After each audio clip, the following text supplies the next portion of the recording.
Hi, I'm Sharon Bill. Welcome to my YouTube channel. Working through previous year's exam papers is an excellent way to revise and to prepare for your ABRSM Music Theory exam.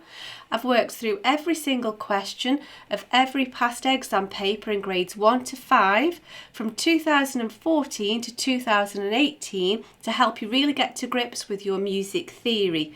In this short video you'll find links in the cards and in the description box to all 5 videos to work through each question of grade 5 paper C from the 2018 past exam paper.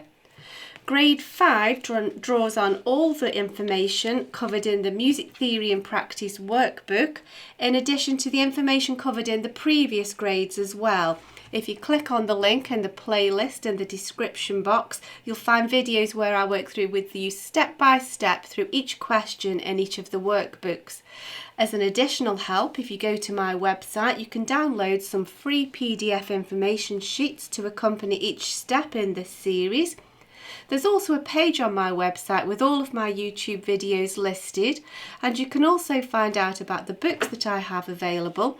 I've written an exam technique guide, how to take your ABRSM Music Theory exam. It's full of tips and hints on how to best be prepared for your exam and how to make the best use of your time on exam day. So if you visit sharonbill.com, you'll find it all there. If you can give me a like, that would be super. And please do subscribe and share out the videos. Enjoy your studies. See you next time. Bye.